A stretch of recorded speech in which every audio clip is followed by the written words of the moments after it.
verse 312. The elements are devoid of selfhood.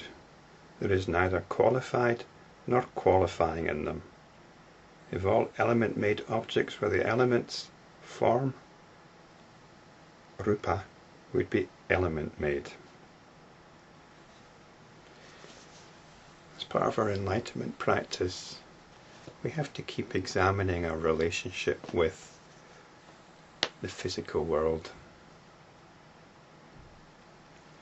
Our attention is continually being attracted to things. This is what's meant by form here, or Rupa. And this is okay if it's just a question of bringing to our attention things that need to be done. But more often than not, our attention is being attracted to things which hold a certain promise, a certain allure.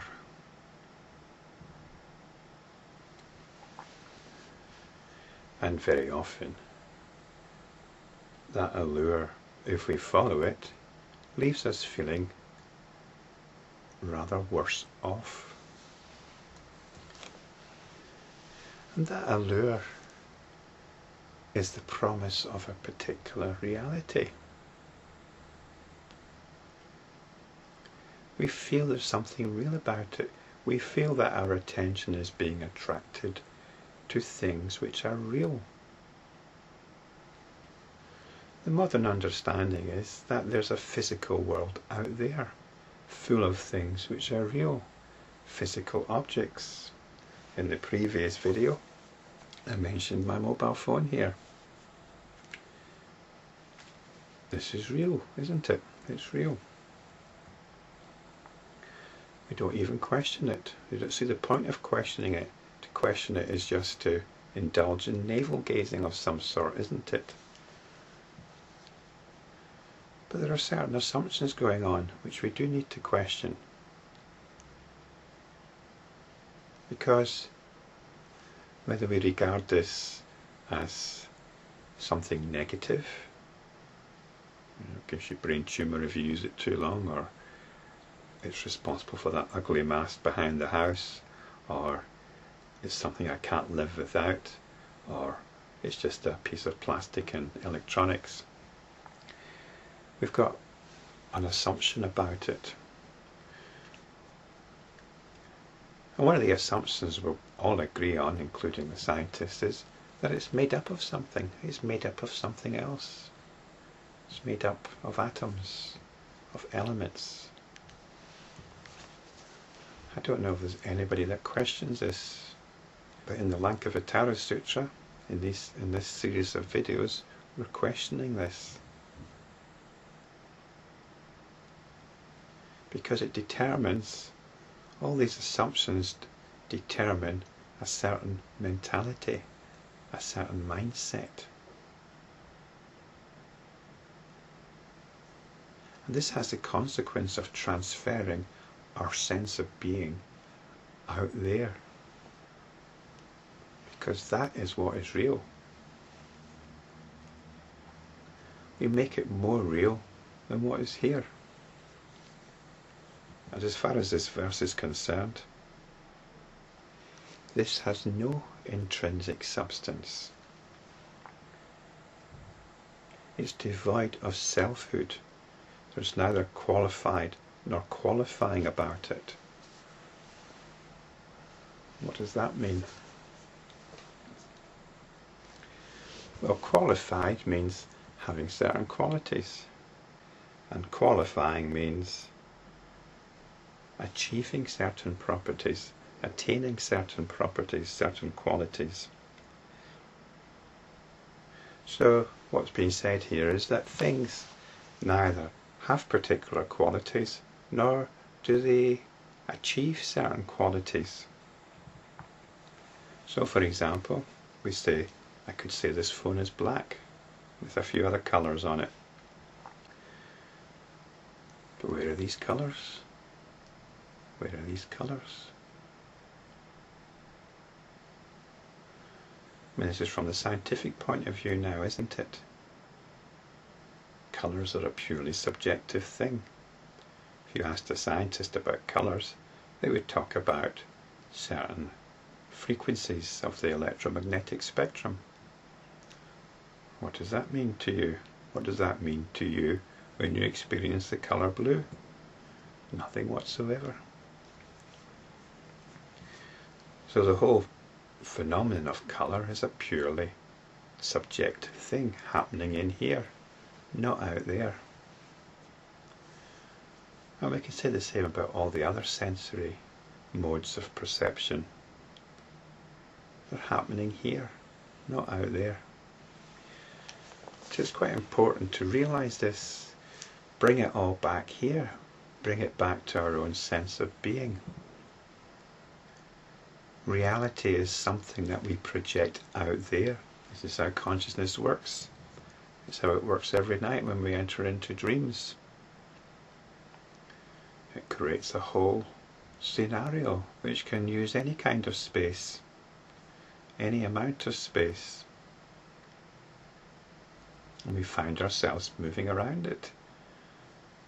And although that whole space has been created by our mind, we wander around it as if it's some kind of external reality. It's all mind created. Exactly the same mechanism is in play when we're awake. We've no reason to think otherwise, except through habit, through education.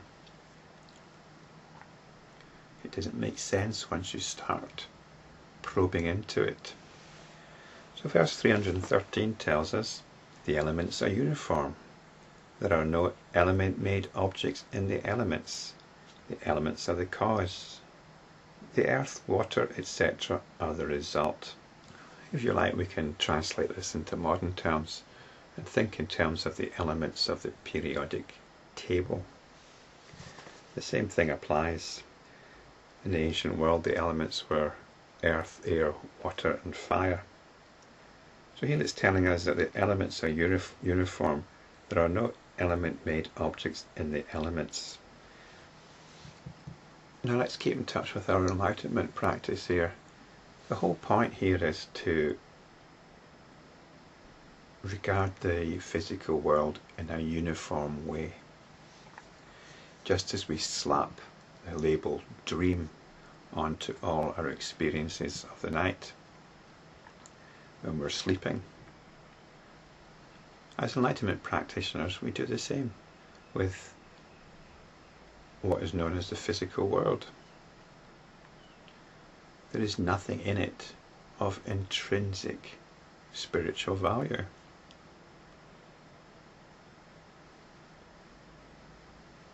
Of intrinsic spiritual reality. Because we're coming back to our sense of being. There's nothing out there which is worth hijacking our attention for. So we come back to our sense of being. And it doesn't matter what's going on, what object is presented to our senses.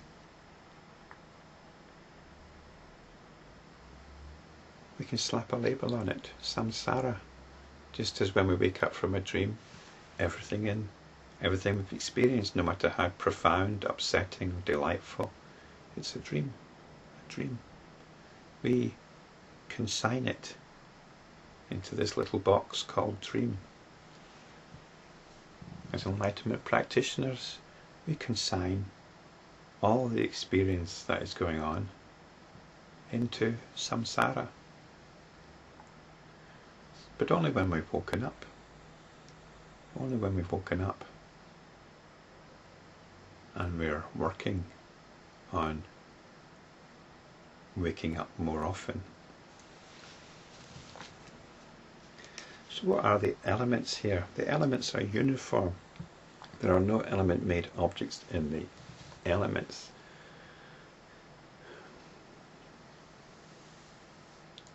Well, these uniform elements are awareness once again.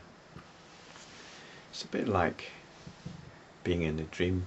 What in the dream gives rise to everything that appears in the dream? all the landscapes, all the interiors, all the people, all the activity, what are they made up of? We could say they're made up of the consciousness of the dreamer. It's the same thing. Everything is made up of consciousness.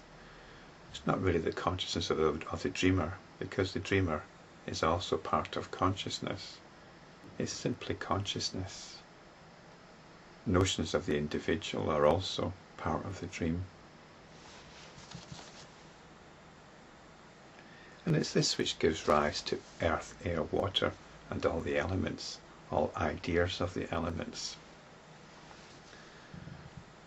So it's this that we come back to as enlightenment practitioners, this awareness which underpins everything.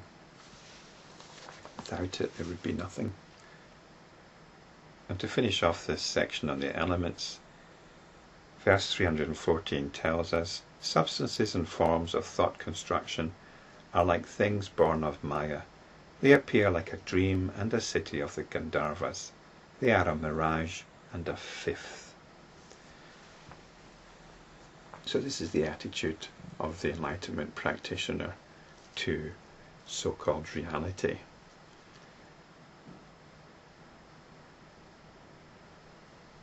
They're things born of Maya. We want to believe in them. This is the power of Maya.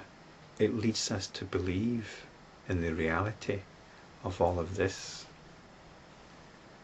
But we take the attitude that they are like a dream, a city of the Gandharvas. The city of the Gandharvas is when you try and fit things into a pattern.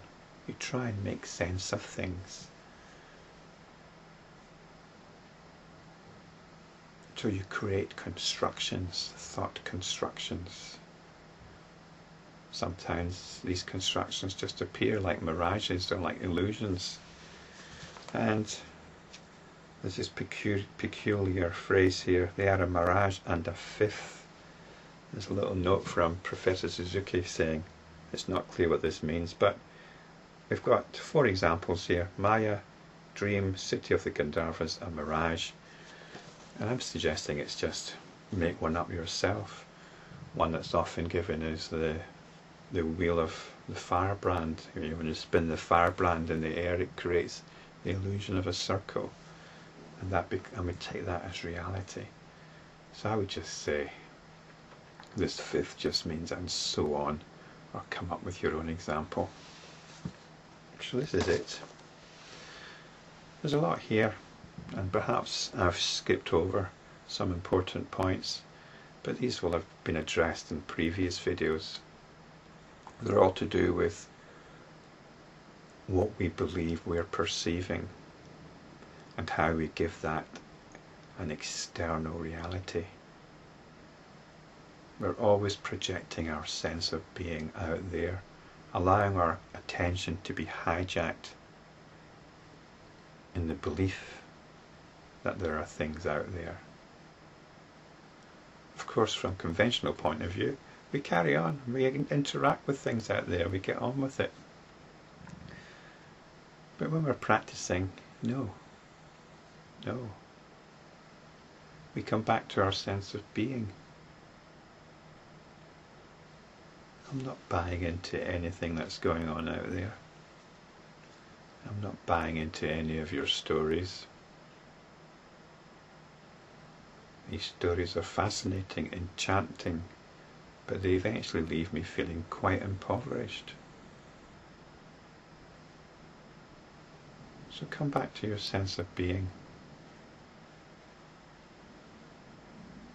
There might be all sorts of pain and emptiness on the way, but at some point you'll find that sense of completeness in yourself.